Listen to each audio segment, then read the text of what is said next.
This is the story of the 72 hours before everything broke. 72 hours before the base was overrun. She was on her knees in the armory, cleaning the barrel of an M24 that had not been fired in months. She did not know the attack was coming. Nobody on that base did.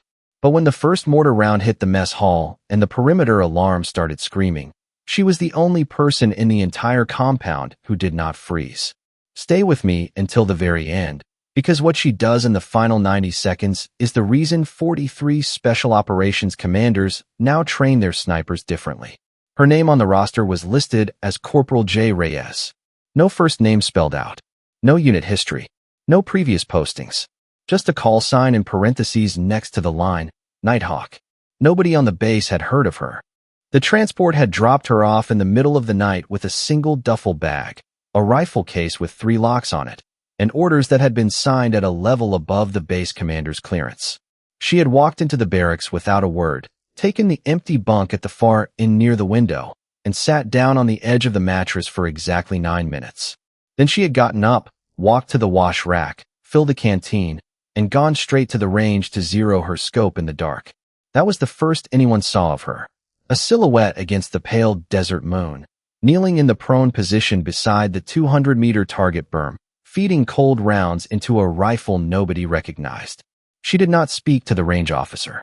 She did not sign the range log. She fired 6 rounds in a group, so tight the officer said later he could have covered it with his thumb.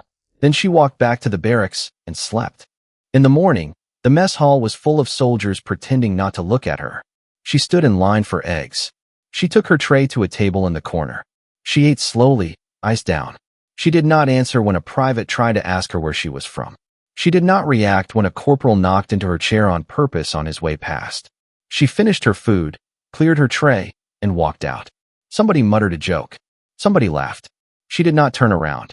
And that was the pattern for the first 4 days. She was invisible. She wanted to be invisible. And every soldier on that base assumed invisibility was all she was capable of. Commander Harlan had received the paperwork on her the morning she arrived and had not liked it. He was a man who liked to know his people. He liked to know their families, their previous units, their unit patches, their weapon proficiency scores. Reyes had none of those things attached to her file.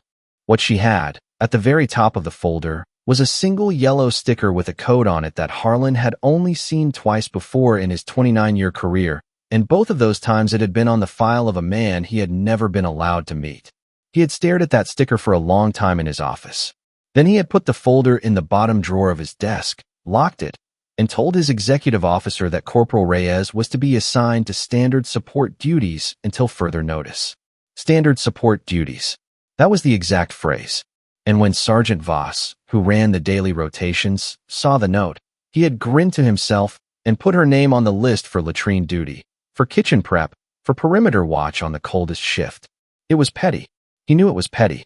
But there was something about the quiet woman with the black hair tied so tight under her cap that not one single strand escaped.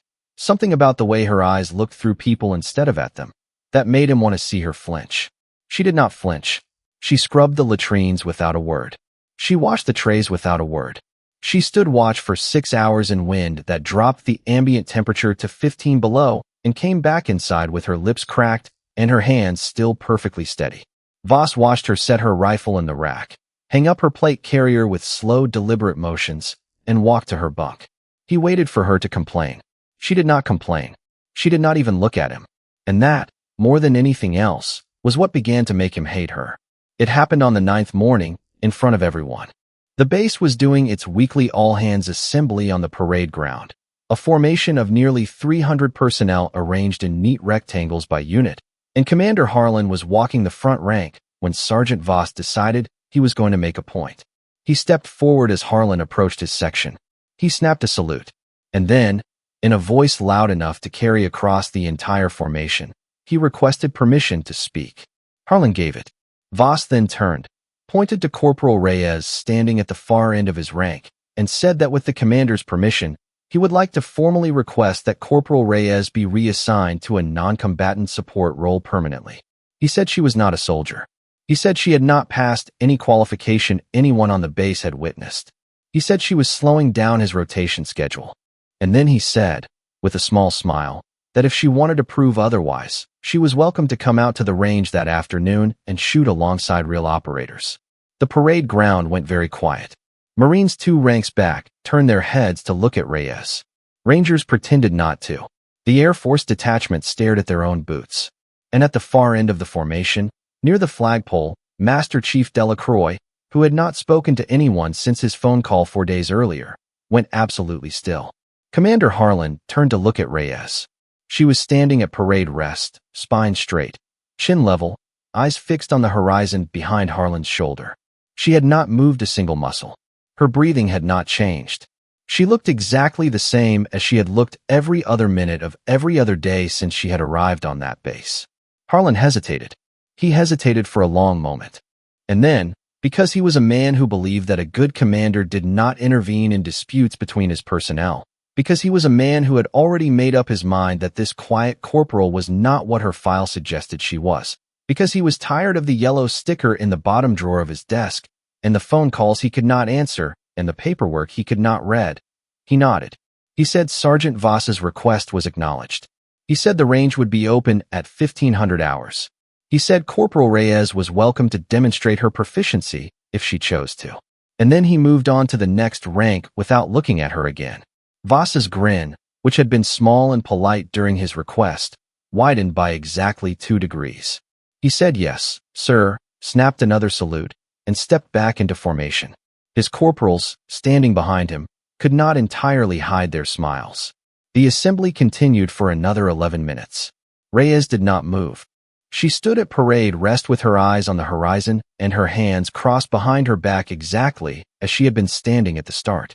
And when the formation was dismissed and the ranks broke and the noise of 300 people scattering to their duty stations filled the yard, she turned on her heel, walked back to her barracks, and disappeared inside without exchanging a single word with a single person. Master Chief Delacroix watched her go. He did not follow her. He walked, instead, to Commander Harlan's office, and he asked for a private word. Harlan looked up from his desk with a face that had already anticipated the visit and did not look pleased about it. Delacroix closed the door. He stood in front of the desk. And what he said next, in a voice so low that Harlan had to lean forward to hear him, was that if the commander went through with the range demonstration that afternoon, he was going to owe an apology to a corporal in his command by the end of the day that no amount of paperwork was going to fix. Harlan asked him what he meant. Delacroix said nothing for a moment. Then he simply said, "Sir, you do not want to see what she can do. You want to see what she does not do. Because everything she does not do is on purpose." And with that, he stepped back, saluted, and walked out.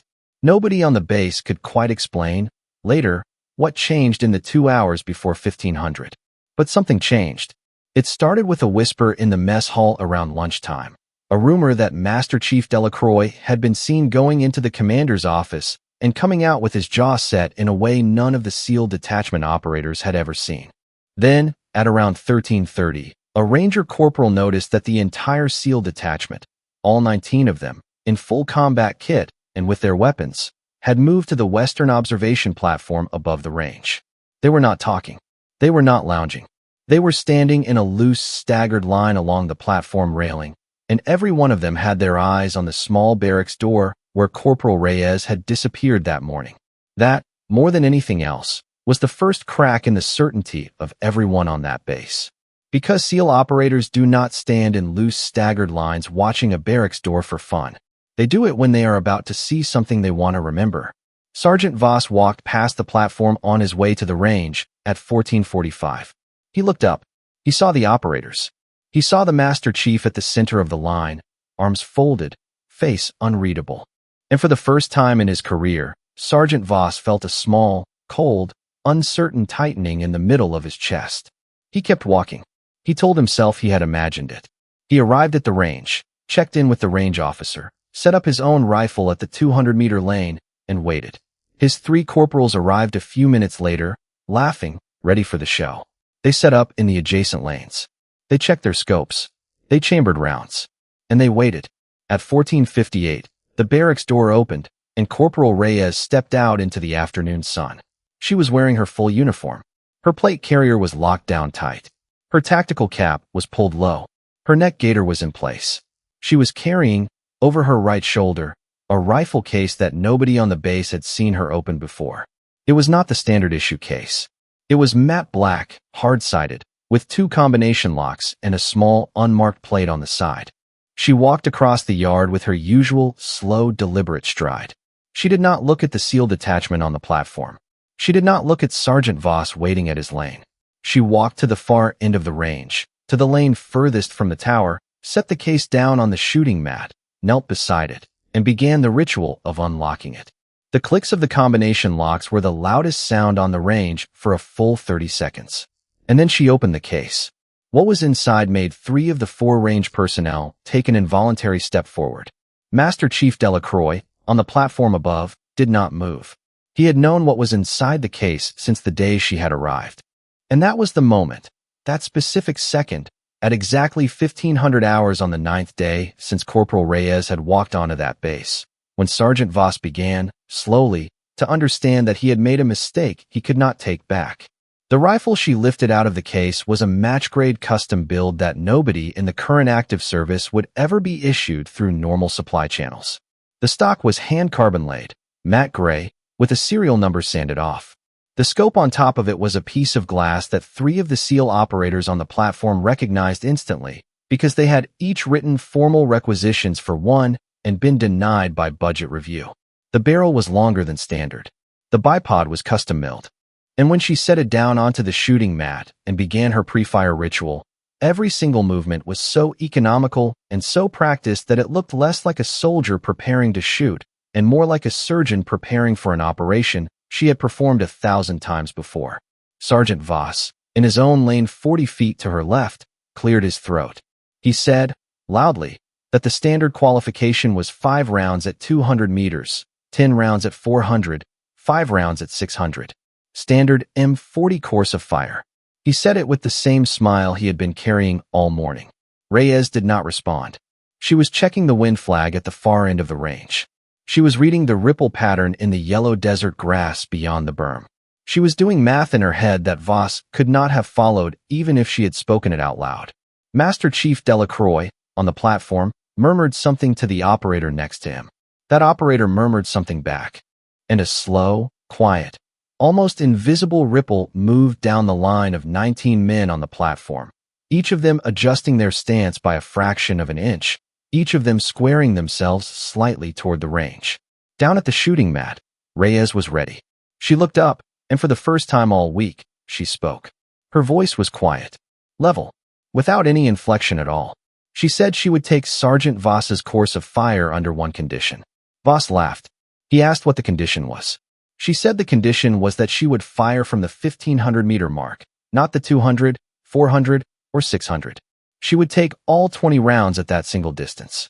And she would fire them at the standard M40 course of fire targets that were already downrange at those closer distances. Voss stopped laughing. Behind him, the range officer looked up sharply from his clipboard. 1500 meters. At targets sized for 200, 400, and 600. That was not a demonstration. That was not a qualification. That was, in the polite parlance of range officers everywhere, a suicide-level flex. The wind was moving. The distance was more than double the maximum listed on the standard course of fire. The targets at 200 meters would appear, from 1500 meters, as pinpricks of paper the size of a fingernail. The math on the shot was so ugly that most sniper instructors would refuse to teach it as an exercise, because the failure rate was too high to be instructionally useful. Voss looked at the range officer. The range officer looked at Commander Harlan, who had just arrived and was standing at the back of the tower with his arms folded across his chest. Harlan looked at Master Chief Delacroix on the platform. And Delacroix, without breaking his gaze from Reyes down at the mat, gave a single small nod. Harlan swallowed. He turned to the range officer. He said, in a voice that was carefully controlled, that Corporal Reyes's proposed course of fire was approved. The range officer wrote it down on his clipboard with a hand that had developed a small tremor. Voss, in his lane, was no longer smiling. He looked at Reyes. He looked at the 1500-meter line, painted in faded white on the far end of the range and hardly ever used. He looked at the small paper targets 3/4 of a mile away that were about to become the targets of a shot nobody had ever asked to see. And in a voice that came out smaller than he intended, he said, "Fine. He said, "Fine, let's see it." She was already picking up her rifle. She walked to the 1500-meter marker without hurry. The mat came with her. The rifle came with her. She set both down at the line, dropped into a low prone position, and disappeared behind the rifle until all that was visible of her was the top of her tactical cap, the black barrel of the weapon, and the two small points where her elbows anchored into the dirt. The wind flag at the far berm was showing a 9 o'clock wind at approximately 12 knots, gusting to 15. The sun was 3/4 of the way through its afternoon arc, low enough that the mirage was heavy on the ground, but high enough that the light was still bright. Every sniper on the SEAL platform was doing his own math in his head as she settled. Every one of them was arriving at the same conclusion, which was that even for them, this shot was on the edge of the achievable. A single round for the first target, at 200 meters, would need a hold that most of them would call a guess. She took her time. She was not rushing. Her breathing was so slow that from the tower, it looked like she was not breathing at all. And then, the first round left the barrel. The sound of it reached the tower a beat after they saw the muzzle jump. Down at the 200-meter target, the small paper silhouette developed a hole so precisely centered that the range officer, watching through the tower spotting scope, involuntarily said, "God." She did not lift her head. She cycled the bolt. She adjusted for the next target, which was a smaller silhouette at 400. She fired. The 400-meter target got a hole in the throat. She cycled. She fired. 200, throat. She cycled. She fired. 400, chest. She cycled. She fired. 600 meters, a silhouette barely larger than a playing card from her prone position, center chest. She was moving through the sequence with the same rhythm she had used to peel potatoes in the kitchen 4 days earlier. Slow, deliberate, without waste.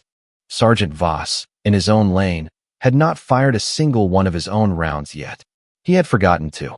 He was staring downrange with his mouth slightly open, and the tower spotting scope was reporting each impact with the same words over and over.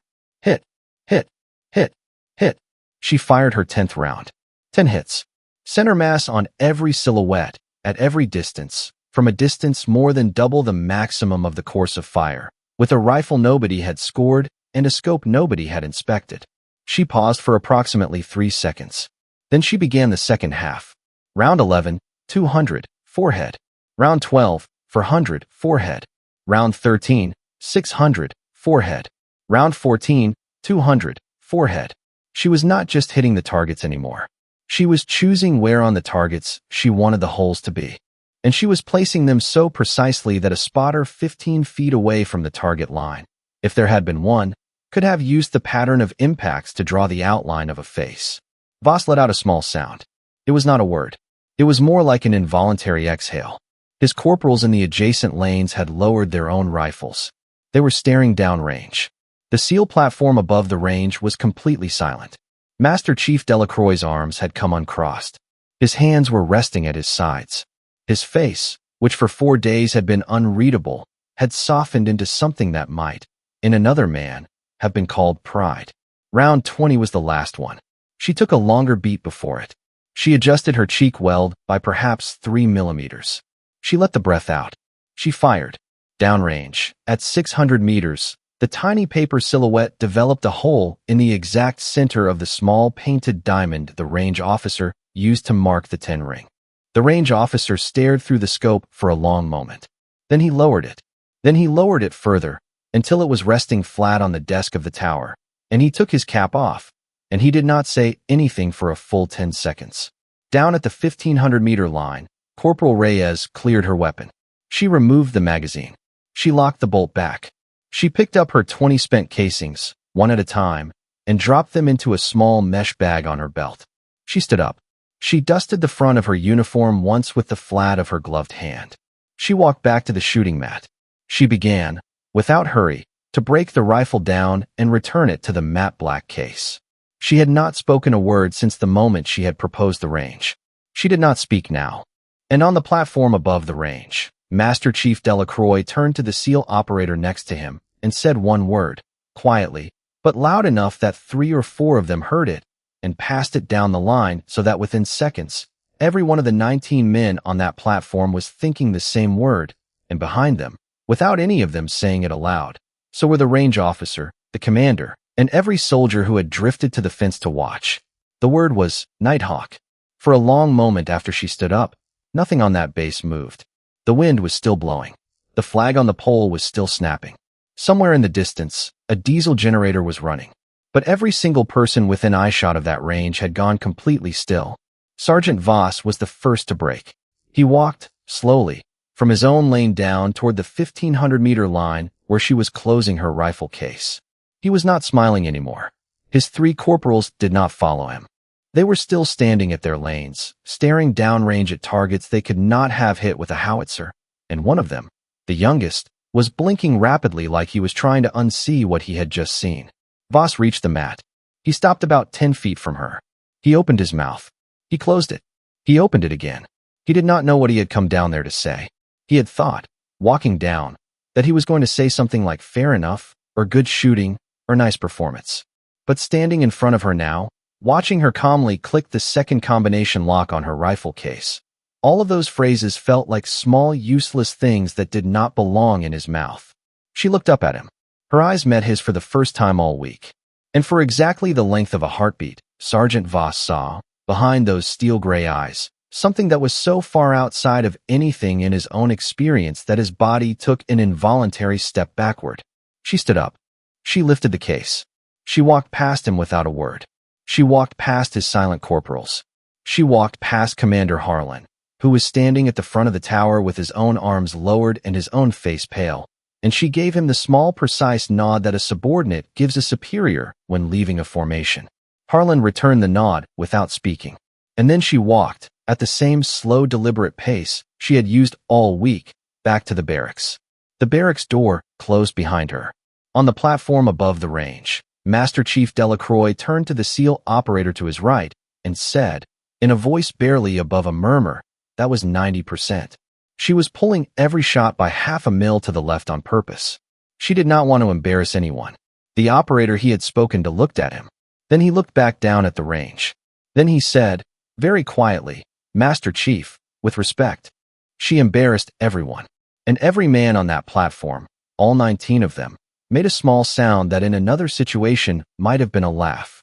But it was not a laugh. It was the sound of a group of professionals who had just watched something they were going to talk about for the rest of their lives. Now let me ask you something, and I want you to actually pause the video and answer this in the comments below, because I read every one. Pause the video for just a second and tell me in the comments. If you were in her boots, outnumbered 30-1, with the commander who mocked you now bleeding at your feet, would you take the shot? Or would you let him watch you walk away? Because that moment on the range, that specific second when Voss took that half step backward and every one of those SEAL operators went silent on that platform, was not the end of Nighthawk's story. It was, and I promise you this, only the very beginning of it. 3 days after the range demonstration, everything changed. The base radio traffic at 0400 on a Tuesday morning started with a garbled distress call from a convoy that had been moving supplies through the Eastern Pass and had, per the last transmission, taken small arms fire from the ridgeline. The transmission cut out. Command tried to re-establish. They could not. Then the second convoy, moving parallel through the southern route, reported the same thing, only worse. Coordinated fire from multiple elevated positions and casualties already. Then a third radio silence. This one from a forward observation post that had been quiet for the entire deployment, went dead in the middle of a sentence. Commander Harlan was in the operations center within 90 seconds of the first call, still buttoning the collar of his uniform. Master Chief Delacroix was there before him, already on the secure line, already speaking in the clipped short bursts that operators use when they are trying not to communicate anything an enemy could exploit if the frequency were compromised. Sergeant Voss was called in 15 minutes later. He arrived in his gear, still zipping his plate carrier, and the first thing he saw when he walked into the operations center was the tactical display showing 3 simultaneous hostile contacts across an arc of nearly 70 kilometers, with the easternmost one, the convoy that had gone dark first, sitting on a ridgeline that his mind, doing rapid stress math, told him was approximately 3,000 meters from the nearest cover a friendly asset could reach. 3,000 meters. Voss's stomach tightened. He said, out loud, without meaning to, we need a marksman. Delacroix looked up from the secure line. He said, we do. And then he said, we have one. and Voss, who 3 days earlier had stood on a firing range mocking a woman for her torn jacket and her quiet mouth, felt the blood drain out of his face.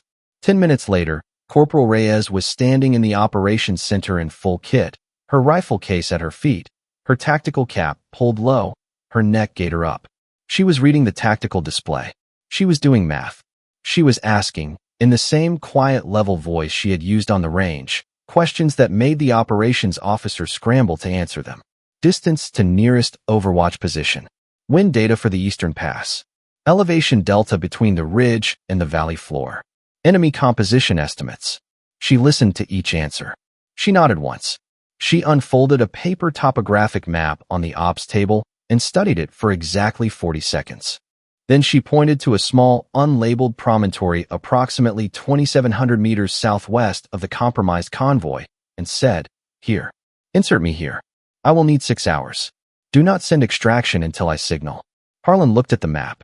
He looked at Delacroix. Delacroix, without any expression on his face at all, said, "Send her." And Harlan, who 12 days earlier had put a folder in his bottom drawer and told himself he would never open it, said, "Get her in the air." The Black Hawk lifted off the pad at 0512. Reyes was the only passenger. She sat with her rifle case across her knees, her eyes closed, her breathing so slow and so even that the crew chief, watching her from the door gunner's position, thought at one point she might be asleep. She was not asleep. She was, as she had been every moment on the base, doing math. Share this with the woman in your life who was ever told she wasn't enough. She needs to hear this before the week ends. The helicopter dropped her at a landing zone 1.1 kilometers from her chosen promontory.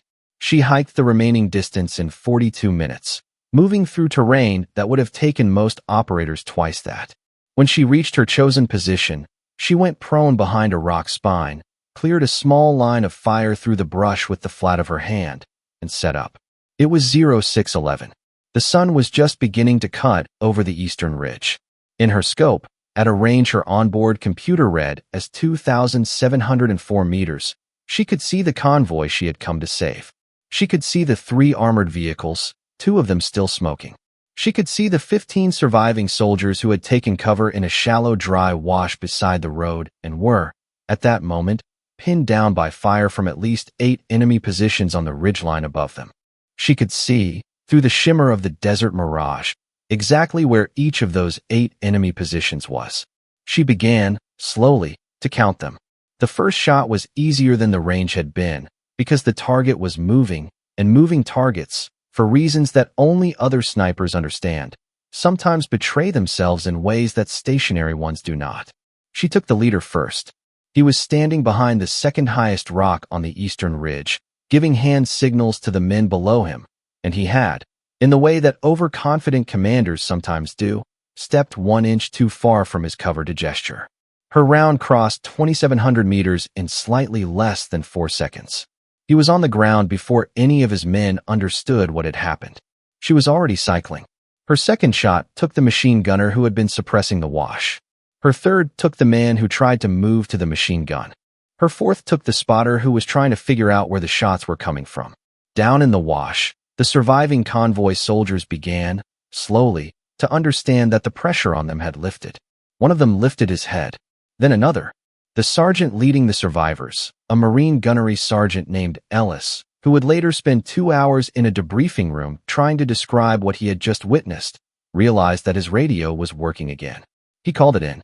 He said, "Into the radio, we have an angel." That was the exact phrase. "We have an angel."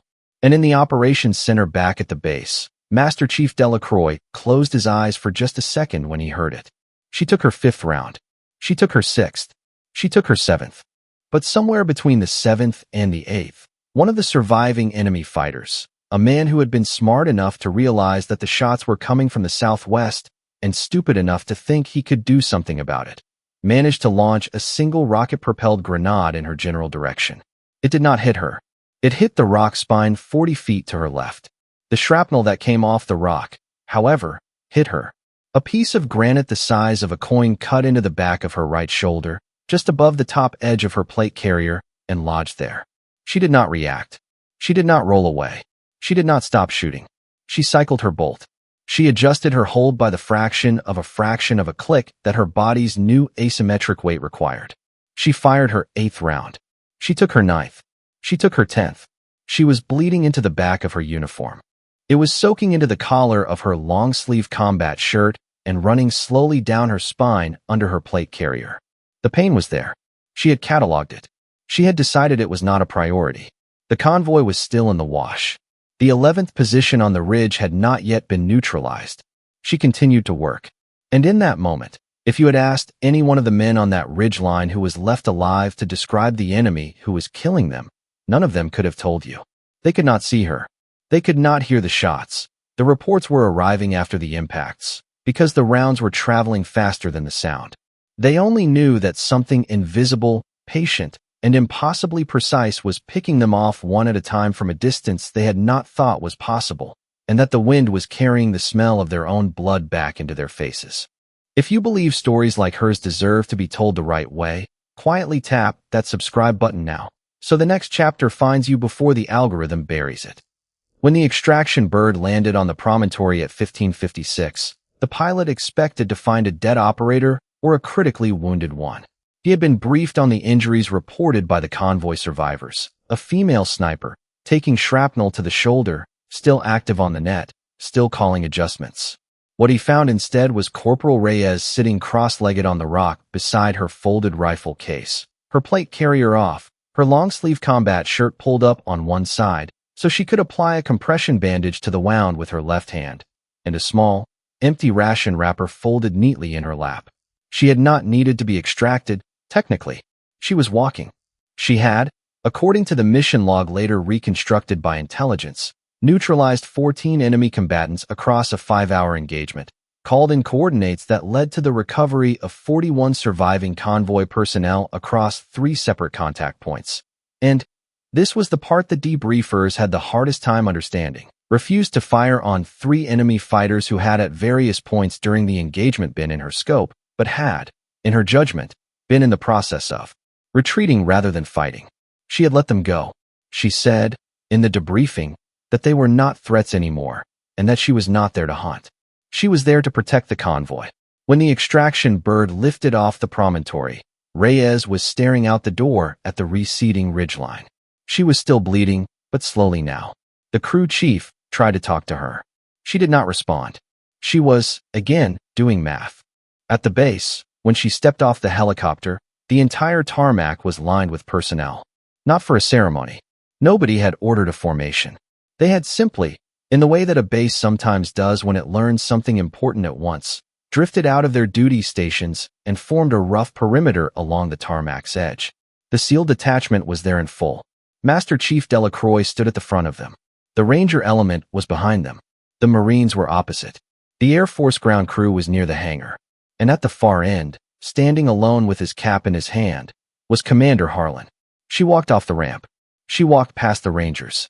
She walked past the Marines. She stopped in front of Master Chief Delacroix and gave him the small, precise nod she had given Harlan at the range. He returned it, and then, very slowly, he saluted her. She returned the salute. And then, one by one, every man on that tarmac saluted her. She did not stop to acknowledge each one. She walked, with her rifle case slung over her uninjured shoulder and the compression bandage still tight against her right side, past the entire assembly, and up to where Commander Harlan was standing. She stopped in front of him. She did not salute him. She waited. And Harlan, who had put a folder in his desk drawer and then unlocked that drawer 3 days earlier and read it start to finish, did something that no one on that base had ever seen him do before. He apologized. He said her name, her real name, the one that was not on any roster, and he apologized to her. He said he should have believed the folder. He said he should have known better than to let a sergeant with a small grievance turn her into a spectacle on a firing range. He said, with a small crack in his voice that was so out of character it startled the executive officer standing behind him, that he was sorry. She looked at him for a long moment. And then she said, in her same quiet level voice, that he was not the first commander to underestimate her, and that he would probably not be the last, but that he was the first one who had apologized for it. She said that made him better than most. And then she said, and this was the part that the base talked about for weeks afterward, that if he really wanted to make it right, he could make sure Sergeant Voss was on the flight roster for the next high-risk Overwatch mission, because she was going to need a spotter, and she wanted the spotter to be someone who had learned something. Harlan nodded once. He said, "Yes, ma'am." And she gave him the same small nod she had given Delacroix, and she walked past him toward the medical bay to finally have the granite chip removed from her shoulder. And if this is the kind of story you'd want your sister, your daughter, or your mother to hear, hit subscribe. That single tap is what keeps these hidden histories from disappearing. The moon over the base that night was very bright, and the desert was very quiet. Corporal Reyes was standing on the roof of her barracks with her rifle case at her feet and a coffee in her hand. The wound in her shoulder had been cleaned, stitched, and dressed. She would be on light duty for approximately 72 hours. She was not thinking about the wound. She was not thinking about the shot. She was not, in truth, thinking about anything in a way that a normal person would recognize as thinking. She was watching the horizon. She was letting the wind move across her face and cool the back of her neck. She was listening to the small metallic clicks of the base's chain-link perimeter fence flexing in the breeze. She had done this on rooftops in 6 countries. She would do it on rooftops and more. It was not celebration. It was not reflection. It was, if it was anything, the small quiet moment that every operator carries between the mission that just finished and the one that has not yet been assigned. It is the moment where you remind yourself that you are still a person, that you still have hands and lungs and a small quiet mouth that has not yet said everything it wants to say, and that the world is still turning underneath your boots even when you have spent the day trying to make sure it keeps turning for someone else. Down in the yard, 3 of the SEAL detachment operators were sitting around a small folding table with a bottle between them and their voices low. They were talking about her. She could hear pieces of the conversation drifting up. She was not eavesdropping. She was, in the way she was trained to, simply aware.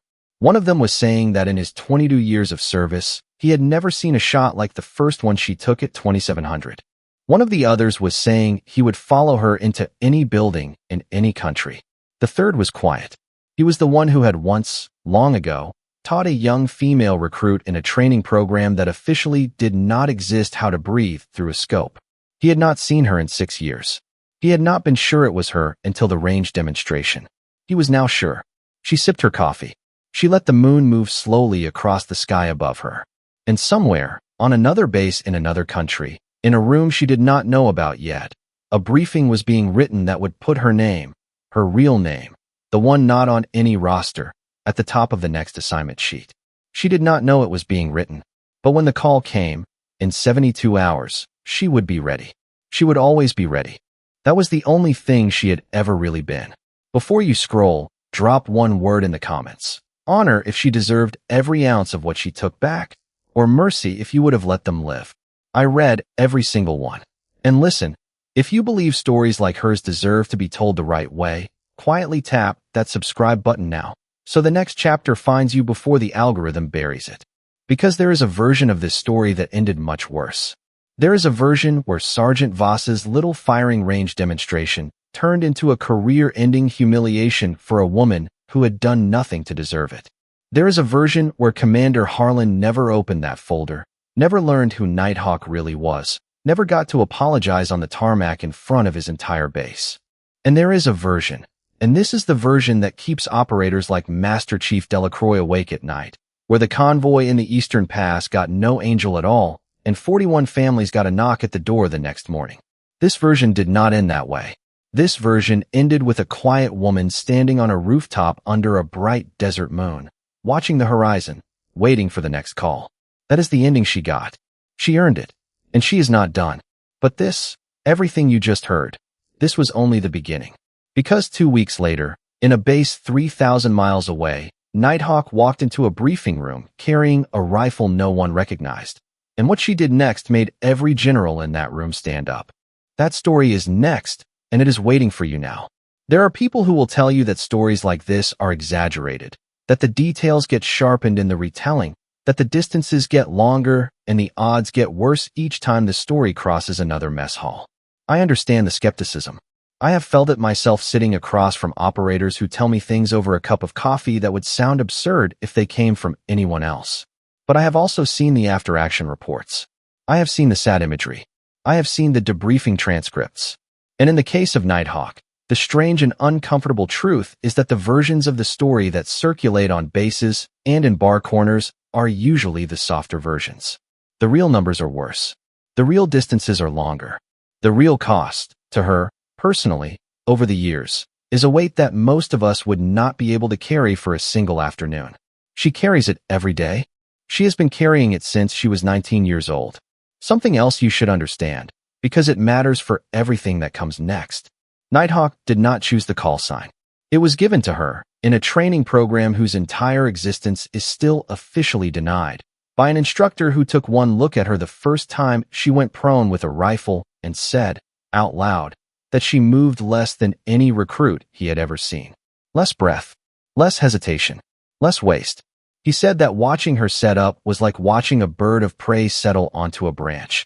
No visible motion, and then suddenly a stillness so total that the branch itself seemed to have stopped moving. That instructor is now retired. He lives in a small house in the mountains of a state he asked me not to name. He does not talk about the program. He does not talk about her.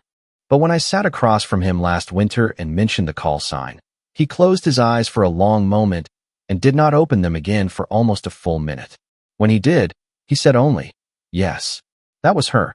And then he changed the subject. There is a photograph, one photograph, that exists somewhere in a folder in a locked room in a building in Virginia that most Americans will never enter and never learn the name of. The photograph shows her at 21 years old, in the desert, kneeling beside a rifle, her tactical cap pulled low, her neck gaiter up, her steel gray eyes looking directly into the lens without any expression at all. Behind her, out of focus, is a horizon line and a small dark shape that might be a vehicle or might be a body. The photograph is not classified. It is worse than classified. It has been placed inside a folder that has no classification stamp on it, because the classification stamp itself would confirm that the photograph exists, and the people who have placed it in that folder have decided that even the confirmation of its existence is a risk they are not willing to accept. I have not seen the photograph. Nobody I know has seen it. But 3 separate former officers have, at different times and in different rooms, told me the same detail about it, that in the corner of the image, just barely visible, is a small red and blue patch on the sleeve of her uniform that has since been retired from every branch of the United States military. Retired because the unit it represented no longer exists. Retired because everyone who wore that patch is either dead or has been asked, very politely, to stop mentioning it. She still wears it, though? Not in public. Not on any assignment where anyone will see. But on the inside of her plate carrier, on a small square of fabric that only she ever sees when she is putting the vest on and taking it off, she keeps a replica of that patch, hand-stitched by an old friend, kept in the exact place where the original one used to sit. That is the kind of person she is. I want to take you back to the base for a moment, because there is one detail from the days after the tarmac scene that I have never quite been able to get out of my head. It concerns Sergeant Voss.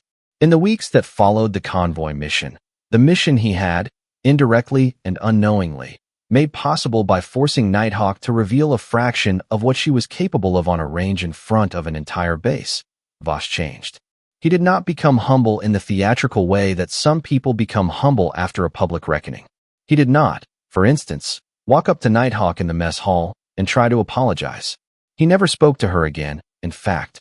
But something in the way he carried himself around the base shifted, and the other soldiers noticed. He stopped assigning her petty details. He stopped assigning anyone petty details. He began, on his own initiative, to spend an extra hour on the range each evening after his shift, working on shots from unusual distances with rifles he had not previously bothered to master. He began reading books on ballistics that he would not have picked up before, and in a small, quiet way that nobody on that base ever remarked on out loud, he became a better sergeant. That was the effect she had on people. She did not humiliate them. She did not lecture them. She simply, by existing, made them want to be better than they were. And the ones who could not stand that pressure, the ones who could not tolerate the reflection of themselves that they saw when she looked at them without saying anything, those people usually asked to be transferred within a few months of her arrival. Voss did not ask to be transferred. Voss stayed. And 2 rotations later, when Nighthawk requested him as a spotter on an assignment that took the 2 of them to a piece of terrain neither of them will ever be allowed to describe in detail, He became, for the first time in his career, the second-best sniper in a two-person team. He said, in his own after-action report, that it was the best 2 weeks of his life. Every time I tell one of these stories, I get letters. I get letters from women who served, and from women who tried to serve and were pushed out, and from men who served alongside women who were quiet and lethal and disrespected and who never got the recognition they were owed. I get letters from grandmothers who were nurses in wars that most of us have already forgotten, and from mothers whose daughters came home from tours and never quite came all the way home. I read them all. I answer as many as I can. And the thing that comes through in almost every single one of them is a small, patient, terrible loneliness. The loneliness of having been the quietest and best person in a room full of people who could not see you. That loneliness is not a small thing. It is the reason stories like Nighthawks matter. It is the reason we tell them. It is the reason a channel like this exists, and it is the reason you are still watching, because somewhere in you there is a piece that recognizes the shape of that loneliness even if the specifics of the story are not yours. That recognition is what makes an audience. That recognition is what makes a story worth telling. There are people who will tell you that stories like this are exaggerated, that the details get sharpened in the retelling, that the distances get longer and the odds get worse each time the story crosses another mess hall. I understand the skepticism. I have felt it myself sitting across from operators who tell me things over a cup of coffee that would sound absurd if they came from anyone else. But I have also seen the after-action reports. I have seen the sad imagery. I have seen the debriefing transcripts. And in the case of Nighthawk, the strange and uncomfortable truth is that the versions of the story that circulate on bases and in bar corners are usually the softer versions. The real numbers are worse. The real distances are longer. The real cost, to her, personally, over the years, is a weight that most of us would not be able to carry for a single afternoon. She carries it every day. She has been carrying it since she was 19 years old.